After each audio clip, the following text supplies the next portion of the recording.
Well, hello there, Intro Jams back in action. How you guys doing? Hope you're all having a great Wednesday. It's Wednesday, I think. And today I thought I would do another video where I'm kind of reflecting on my own playing. Now I did one a while back talking about vibrato and myself, and I was like, it's really easy to sit here and make videos talking about, oh, you should do this with your playing, you should do this. And you get kind of caught up in the process of like showing stuff, but not reflecting. And I was like, it might be kind of an interesting video to reflect on things that I feel like I've lost my step a little bit in some areas where maybe I was just never good at it. So we're gonna jump into this. Let me know down below. Like I said, sometimes it's good to hear yourself say like, hey, I'm not the best at this. I need to work on this. And we're gonna go, and I'm gonna also kind of talk about how I'm taking steps to get better at a lot of these things. So let's go.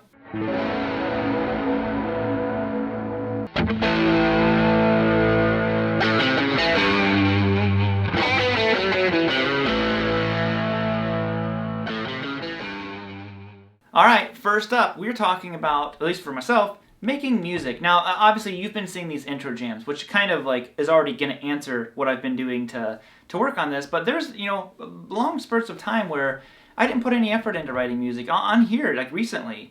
The whole reason I started doing these little intro jams was to work on the fact that I wasn't writing music. It was kind of like I didn't have a reason to write music.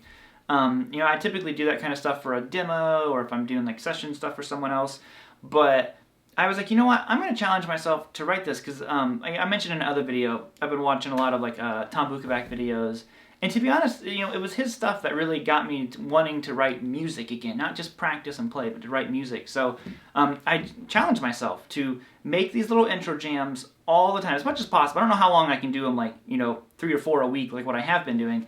But for now, I'm going to hang in there and keep with it. And it's been a great challenge. It gives me a little extra level to work on. So I think for writing music, I had just gotten a little bit lazy.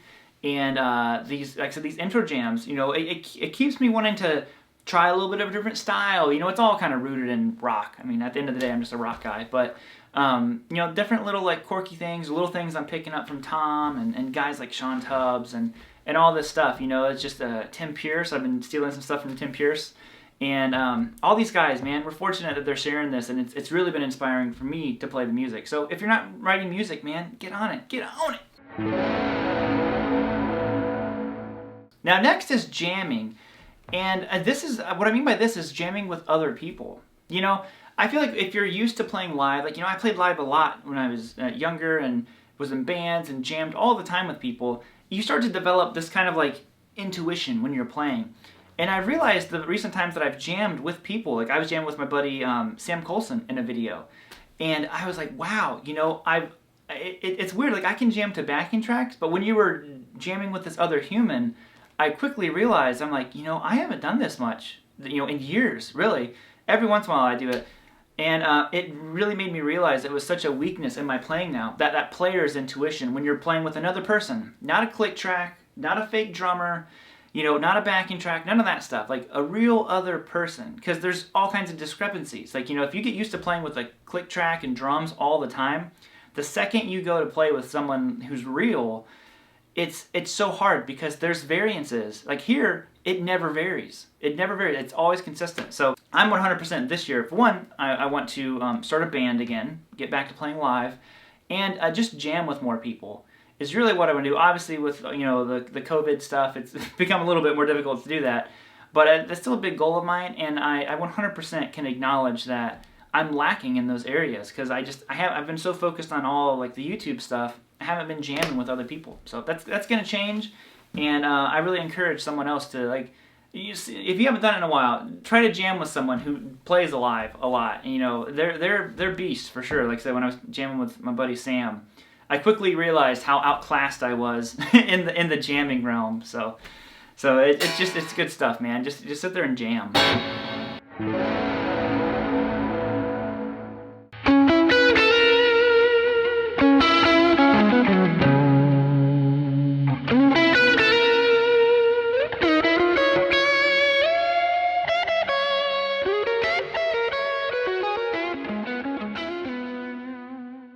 Now, this one is going to be not well listened. Now, I feel like I listen to a lot of different genres, but I feel like I don't know if I've spent enough time really trying to learn the ins and outs of different genres. You know, like I said earlier, I've always viewed myself just as being a rock guy. One of the genres I'm really trying to get into, really, really heavy, a lot of this inspiration comes from my buddy Nick. Nick, if you're watching this, man, Nick over at his YouTube channel, The Riff, you know, amazing blues player. And I've never listened to blues.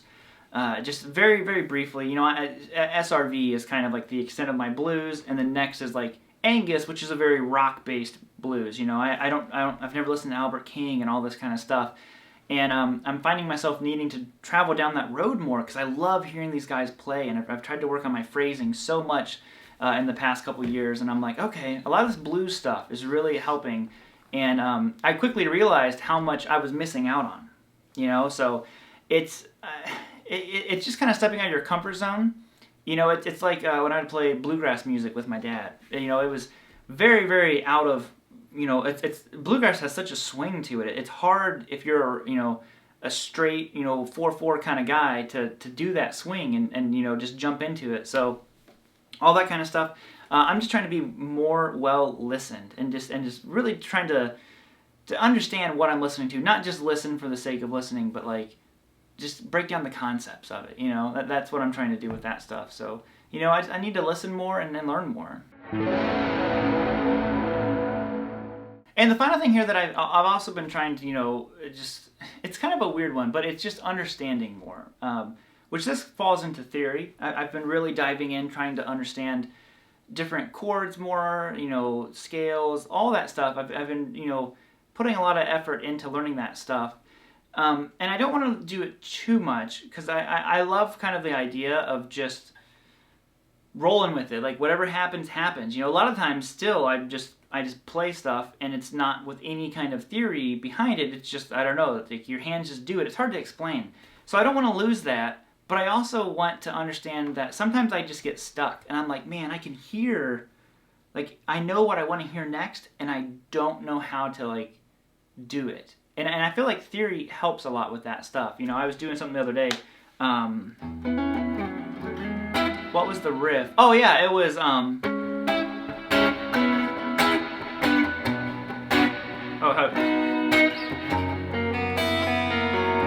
that little riff there that was in another intro jam, and I had to like sit there and I'm like, man,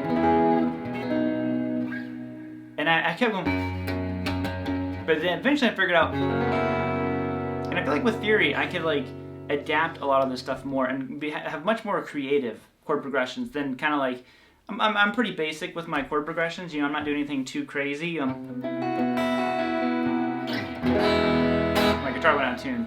But that's another thing, man. Just a better understanding of stuff, and I'm working on a lot of you know, trying to be more aware where like my third is at all times, and you know, just little things like that are giving me a much stronger grip on the guitar, and it's just making me more confident whenever I'm playing. So, like I said, there's just a never-ending journey of stuff to learn.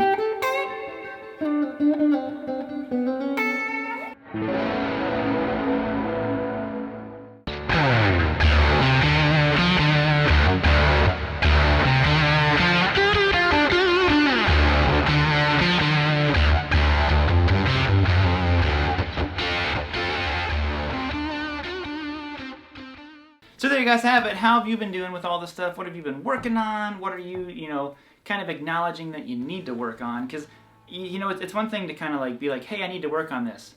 The next phase is you got to work on it. That's certainly an area I lack at. You know, I'll acknowledge what I need to work on, but I'm just trying to make the steps to get better at it now. So, other than that, I'm bouncing out of here, guys. So there you go. Now you know all the stuff I'm terrible at, and there's so much more. God. Probably would have been a shorter list to say what I'm good at. Yep. Other than that, guys, I will see you all on Friday with another video. I'm working on the next little intro jam. So until next time, see you all later. I'll play you some rhythm here. And, yo, see you on Friday.